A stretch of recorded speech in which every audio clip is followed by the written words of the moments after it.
Hi, everybody. Sebastian here with Sergio, aka Donk What's up? Orleone. Best name in the game. Yeah, hello guys. How's it Yeah. going?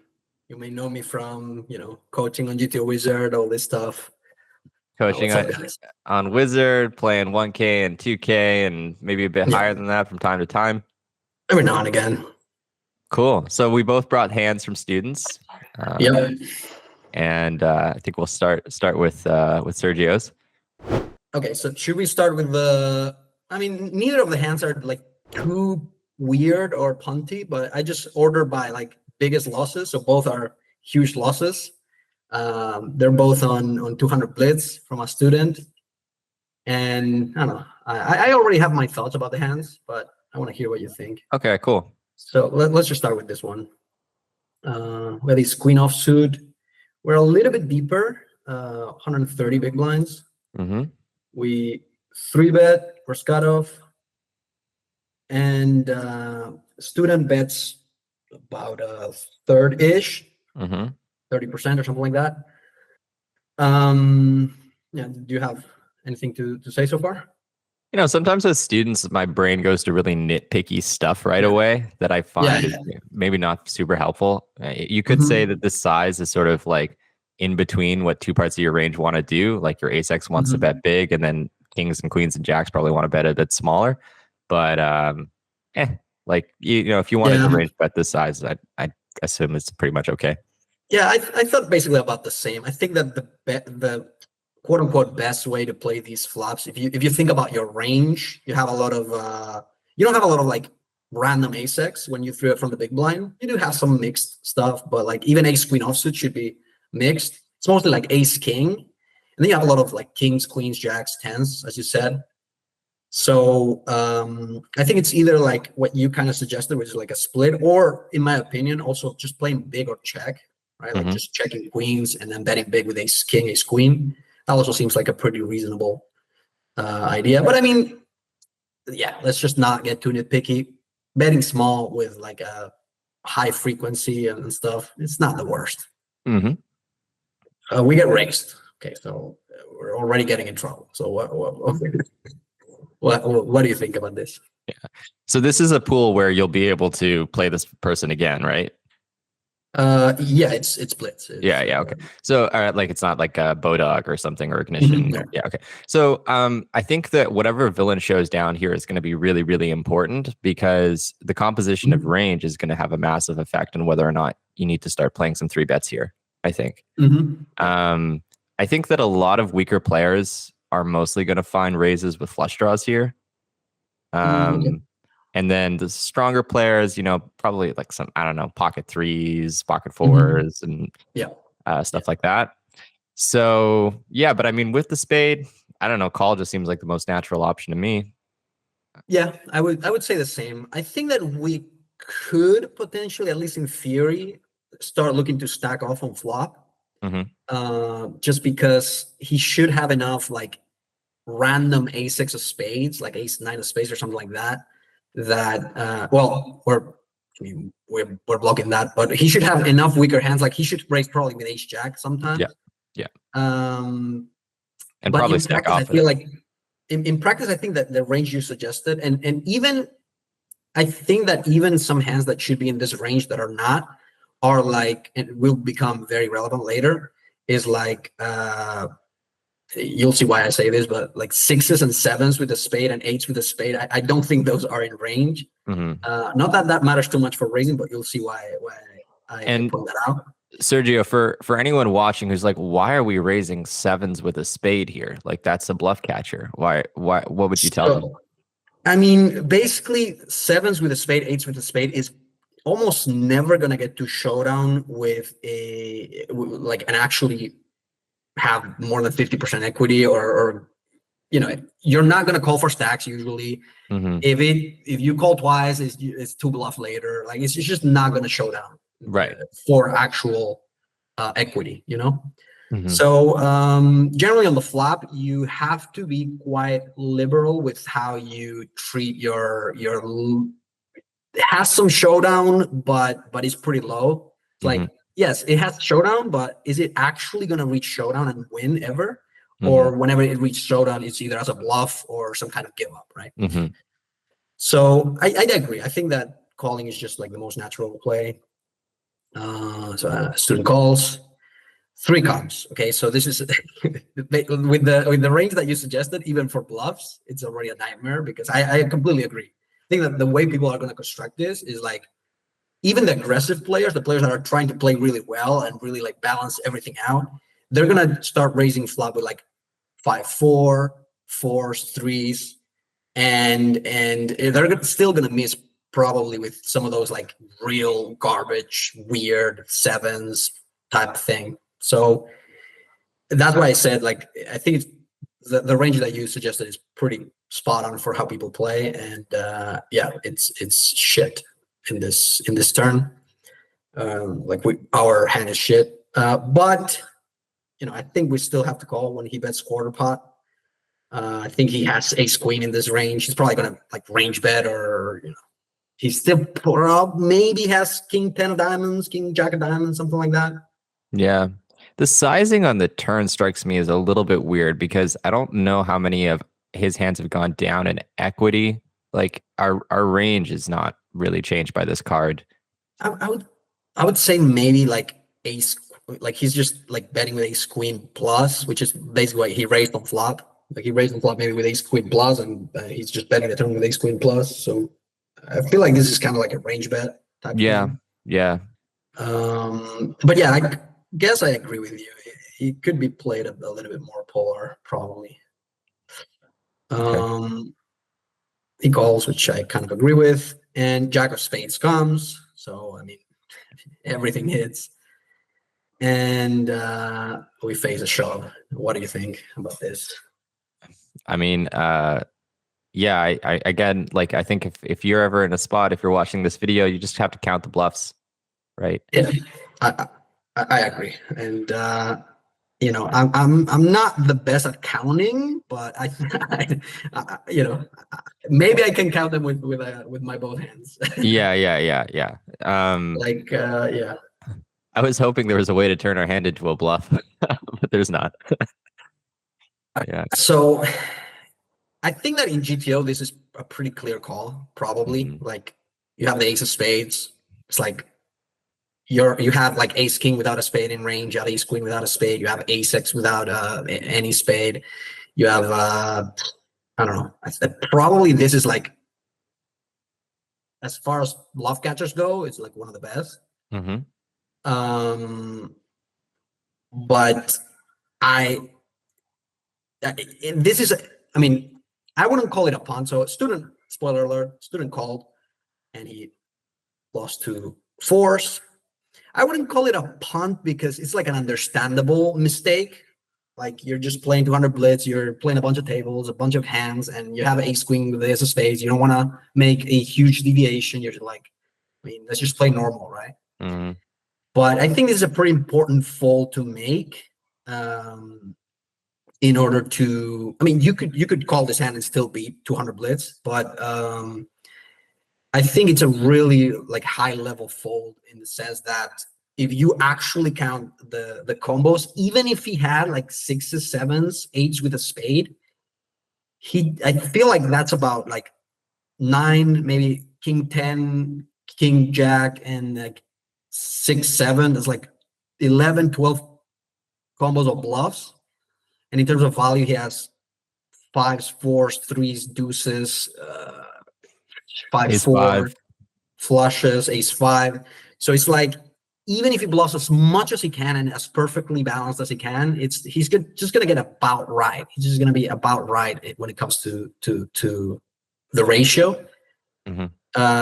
Whereas if he gets it wrong, you're totally fucked. Like it's That's just great. Like horrible. Yeah. So I wouldn't call it a punt, but I think it's a pretty important fold to learn to make.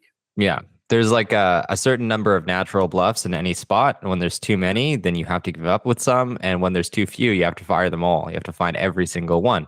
And it's just tough to do that. So, yeah. And it's interesting. And in one sense, this is like a high level fold. But on the other hand, if you brought this to a guy that just played 2-5 live his entire career, he'd be like, he would snap fold. Yeah. So like it's kind of back to basics in a little bit of a way. But yeah, Yes. I agree with you. Like I could see a good student who makes good plays making this play, and so it's all the more reason to highlight it. Yeah. Also, like when I say high level fold, I also mean everything is dependent on your opponent. If you're playing 5KNL against Linus and David Jones, they probably know that if they have a raising range, they need to add like some pockets of the spade, like not every hand having to do with a 4 in their bluffing range. So it becomes more reasonable to say, okay, I mean, maybe I want to overfold, maybe, but I'm going to cover my bases and call when I have the ace of spades anyway, even if I try to overfold overall, right? Like that's a reasonable thing to say. But when you're playing 200 blitz, your opponents are much more basic than that. And if the board completes the flop gat shot, it's over. Yeah, because not only are Linus and those people going to be able to find the bluffs, but they're going to notice that you're doing something a little bit off, that you're folding a spot too often, that you're only ever calling here with a flush. No one's going to notice that at 200 blitz, right? They're not going to even get to see this hand because you folded it. So you're not too worried about being exploited either. Like, what's this person going to do? Like, add extra? They're going to add pocket eights to the range now? Like, it's probably unlikely, right? So they're not even going to be able to extrapolate what your overfold means. Like, do you overfold in general? Do you overfold this spot because of a specific reason, because the flush came or because the straight came? Like, why did you overfold? A good player is going to understand why you would overfold a certain spot. But a random blitz player, he's going to be way more basic, and he's like, this player tends to fold a lot or not fold a lot. So you don't have to worry too much about like a big pot where you make a big fold, and it's not really very easy to extrapolate to other spots. Totally, yeah. Sergio, I'm just going to open my blinds because I'm looking like I'm Gandalf the White or something. Okay, fair enough. That's a good one. Thanks. So, will we say punt or no punt? I say punt, but it's not really like, I mean, I wouldn't call my student a punter. It's just like, you just have to study the hand, take notes on it, and do better next time. Yeah, cool. Now it squeaks into the category for the spirit of the game. Should we move on to the next one? Yeah, sounds good. All right. So we flop the joint. And we face a half pot bet. Sergio, so you're very tactically savvy. What is your thought on these kind of like weird connected mono niche boards? Well, I'm not like super autistic when it comes to getting the perfect sizing everywhere, but I would generally just bet small on these. Yeah. The half pot strikes me as something. I don't know what, but something. Right. Yeah. Yeah. I think you can just bet really small here because both ranges have lots of like the nuts. So if you start just trying to stack off willy-nilly, then it's no good. And then, you want to bet some hand. You want to bet a jack sometimes. So you can't bet too big or they're just going to fold everything. How are we feeling with the straight here? I think it's a pretty straightforward call. Yeah. We just don't have the potential for raising and then going crazy later. We're just going to end up in a terrible spot. So yeah, they're gonna overfold stuff like 2-pair eventually. We're just dead on a spade, and so check call seems right to me. Okay, I see where this is going. Wow, yeah, I mean, I've seen this before. This is a very Spanish player type play. They just put you in these weird sizing spots. It definitely narrows their range down to usually either the ace of spades or just value. So my read on this is that I'm not sure if it's overbluffed or underbluffed. What I will say though is that the way people split when they just do whatever the hell they want, right? Like I'm just gonna pick the sizing I want. The way they usually split is whenever they pick the big sizing, the types of bluffs that they're betting are very specific. So I would say that if they're bluffing, it's a very specific type of bluff, like concretely the ace of spades or something like that. Yeah. Nobody likes to pile in their entire stack with no equity. Right. So yeah. if the river comes to spade, I think that's, it's basically over. But yeah, we'll see. Okay. Yeah, they would have to probably turn value on the turn into a bluff on the river, I guess. A lot of the time. So okay, no spade. Do you think they're betting worse on the turn for value, right? Like sets, Jack 10, maybe? Yeah. I think that on the turn we just have to call again. Yeah. It just seems like this player doesn't, they don't have a lot of, they're not really studying this spot. You look at Jack 10 or set, you're like, let's get the money in. And then, yeah. All right. Okay. Yeah, so everything is coming to everything is converging now. Yeah, I mean, this for a 500 now player, I think this is a possible line to take with the ace of spades. In reality, I think the ace of spades is not a amazing blocker to have for imposition, just because he blocks the pure folds, right? Mm-hmm. If you have anything with the ace of spades, you're gonna call, and then you're gonna make ace of spades with a 10 or something. Maybe you fold at that point. So I think the ace of spades, it might not be the best blocker, but I think a 500 now player is just gonna think that it's the best of the best. So it's a possible line with the ace of spades. What I'm thinking is what you said on previous streets.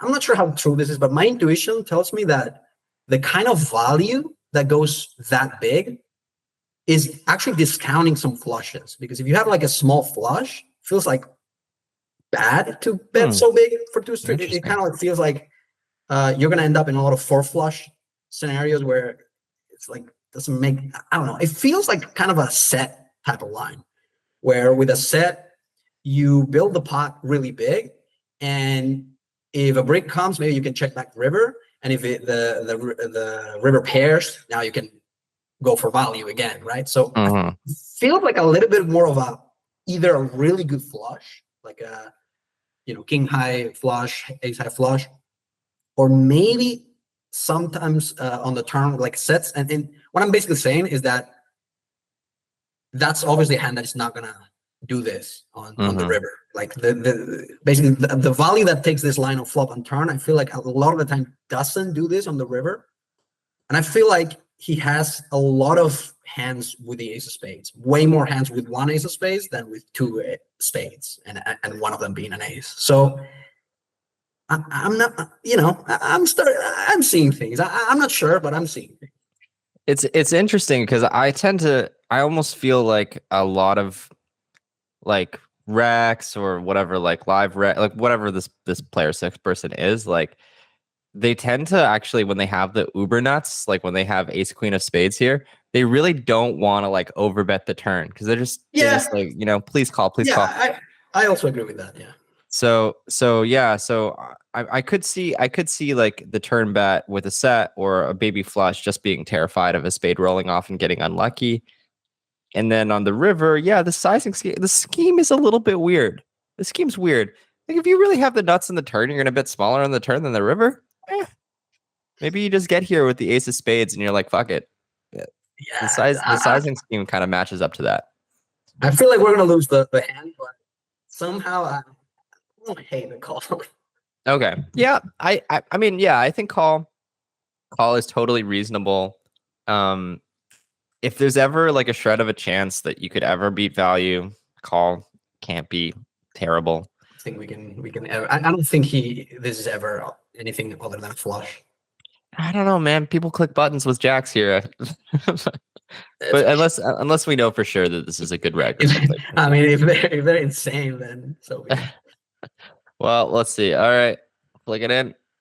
Yeah. I mean, it is what it is. Yeah, what can you do? You flopped a straight, man. That's all good. Okay, so we open under the gun. We get a call from the button. We flop straight flush draw. Sorry, not flop. We flop a combo draw. And so kind of a good board for under the gun, but these spots are always a bit weird because in theory, button's range is very, very strong, and and more condensed around showdown.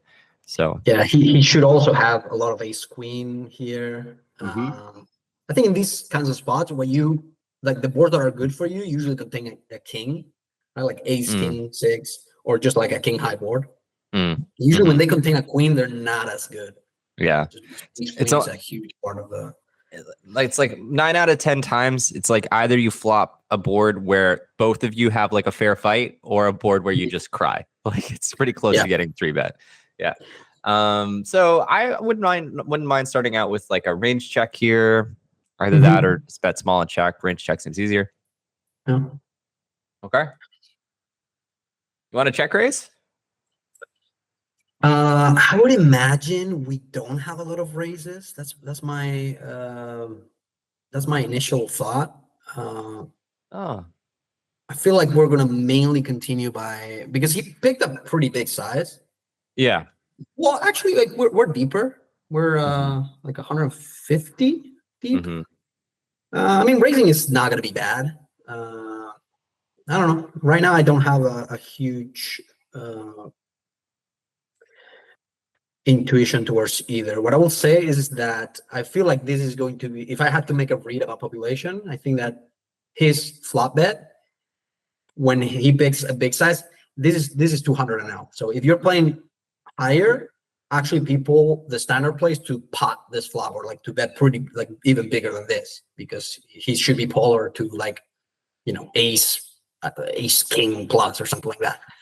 So, but I feel like at 200 and L, this is a pretty big bet for them, and they're gonna be leaning a lot towards hands that don't fall to a raise. So that's already my read on the flop is like they're probably missing at 200 and L specifically. Maybe they're missing like the 5s, 4s type hands betting stuff like that. And maybe they have too many like hands that just don't fall to a raise. Yeah. We might also kind of be check raising for value in a way, like they might have worse. Yeah, I mean, of course, like this hand is just like if you get called, you're pretty happy. The problem is if you get 3-bet though. Like if he has 6s and ace queen and you start getting 3-bet now, I mean, yes, you can stack off for sure. Like you have a great draw, but that's not really what you want. No, I agree. You would rather be in a different. Okay. Well, I mean, I would say most players probably under 3-bet, although I feel like this is a pun to no pun hand, so probably we do get 3-bet. But so okay, we get the call. Cool. Okay. And oh god, I know how this hand's gonna end already. So something that's gonna happen. I picture a 6 of clubs on the river. Yeah. So sizing here on the turn. I mean, I assume we just kind of want to bet an equal amount over the turn and river. You could size down sometimes, like if you're check raising, sets and 2-pair and stuff. You could kind of range bet 1/3, but this is a little bit.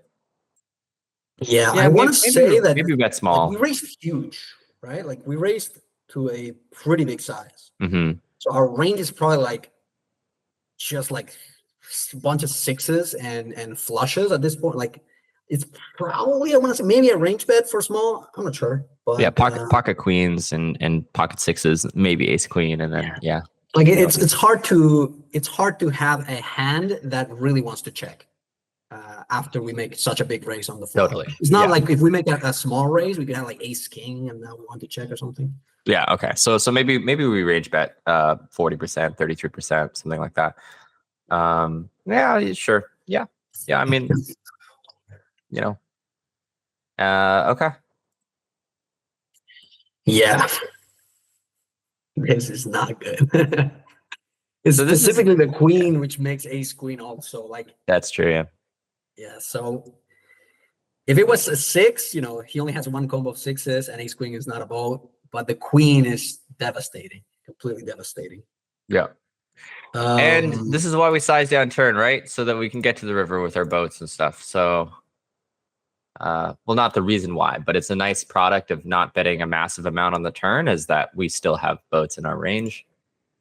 Yeah, this is so terrible. We also, I mean, kind of like now having the king of spades in a way. I mean, we beat all other flushes, but also like, I mean, 200 NL player is probably not going to have ace king offsuit here, but 150 big blinds deep, a hand that you beat here that he's supposed to have in range is ace king with like the king of spades or something like that, right? And now he can't have that, so he's just gonna have so many ace queen and sixes. You know what we do beat? Queen jack of spades. One time for the boys. Yes, we do beat queen jack of spades for sure. So I think that, well, let's see what the student does. Well, I mean, yeah, I would probably go for like a block. I think just a small block. I think it's not unreasonable, although I wonder if, like, usually people tend to underestimate how these kinds of UTG versus button spots are extremely value heavy for both players, where like it's possible, I'm not sure about this, but it's possible that you can't even value bet a flush here potentially. Yeah. So I don't hate a block, but I'm not sure. These spots are surprisingly tight sometimes with value. Not just any flush, the nut flush. Yeah, this is too big. I feel like this is too big as well. Yeah, I don't know what. I mean, maybe they call worse flushes for this size, but I mean, at least now you can really easily fall to a shove, right? Like, yeah, yeah. That's the reason, right? Like the reason is that we can fold easily, right? I assume the student folded. Hey. Oh no. Jesus Christ. Jesus Lord. Yeah. Oh, well, we were losing on a 6. Yeah. Well, I mean, maybe not, but yeah. So, yeah, I don't know. It's interesting because sometimes the student sends folds where I'm like, I wouldn't. Your fold was right, or like, good job, but I'm not. I can't do that. I can't fold your hand there. You know, like overpair versus overpair or something on a dry board or whatever. So I'm not sure what these flush spots mean. You know, I think a lot of, I mean, I don't know your students specifically, but from having talked to a lot of players, having had students, I feel like the emotional realm is where a lot of the leaks come from. Or just the fact that you have a flush on the turn and you just don't want to let it go. It's just like you get so happy and so fulfilled, and it's like it's the nuts on the turn that no matter what happens, it's almost like you already made a decision, right? Like fish do this to the extreme, where whenever they have something good, they make the decision even pre-flop. Like, I have kings. I mean, don't care what happens. This is gonna get to showdown, right? And I think Rex do this also to a lesser extent. Like, I have the nuts on the turn, and they're gonna, you know, whenever you're counting combos or using logic, you have to be aware that it is always informed by your emotions, right? You start counting combos and you want to find the bluffs. You're like, oh, he could have this, he could have that, because you really want to call. You want to find reasons to call, right? Whereas when you have a hand that looks bad, you want to find reasons to fold. So I think that a lot of people just need to become more emotionally aware and be like, in these kinds of spots, I want to find reasons to call, and I need to counteract that a little bit. In these kinds of spots, I want to find reasons to fold. In these kinds of spots, like, realize what you want to convince yourself to do, and try to counteract that in order to have like a more objective, logical process. That's what I would say. Yeah. There's this one of the Freakonomics books that came out. They talk about a study where a lot of people had really close decisions about moving for work or something, and they didn't know what to do, getting married, whatever. And half of the study did whatever they wanted, and the other half of the study flipped a coin and did whatever the coin said. And the half that flipped the coin had better life results across the board. They were more successful, more happy. Because we tend to go with the thing that's easier or safer or feels less scary. Didn't they isn't it, I'm not sure about this because I don't know much about finance, but didn't they prove that if you make a octopus trade at random, he performs better than the average day trader? I think they've done a few different studies on that. Yeah, day traders are not very accurate. So. Yeah, it's just like emotions are the problem with emotions also is that they're very predictable intuitively.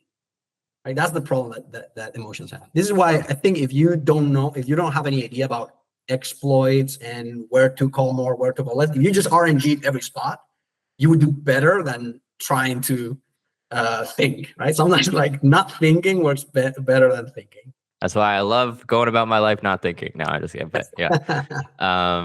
Cool. All right. Well, I guess so we'll say punt, I guess. Yeah, I think this is honestly, I feel like this is the worst out of all the hands for multiple reasons. Like not realizing how insanely bad the river is, right?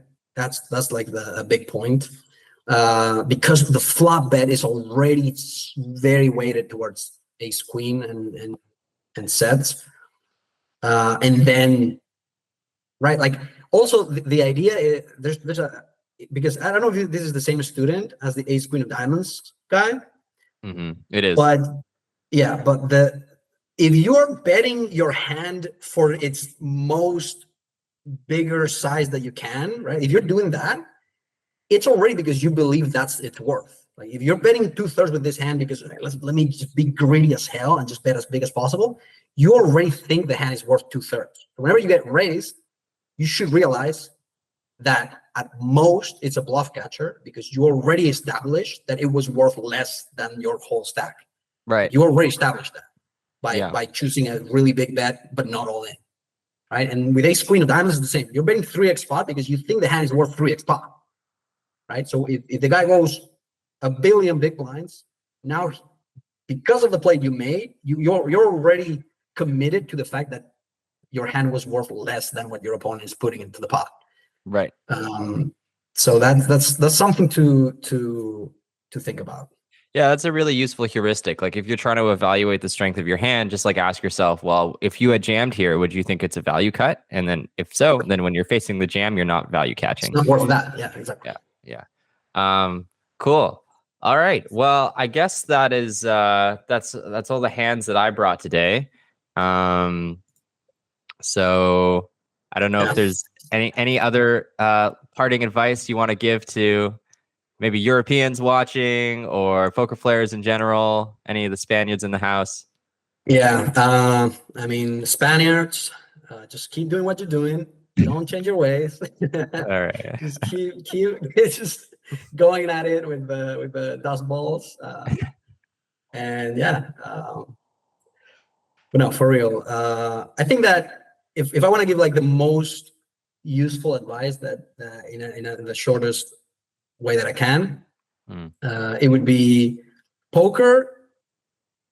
Like the biggest, your biggest enemy in poker is yourself and your own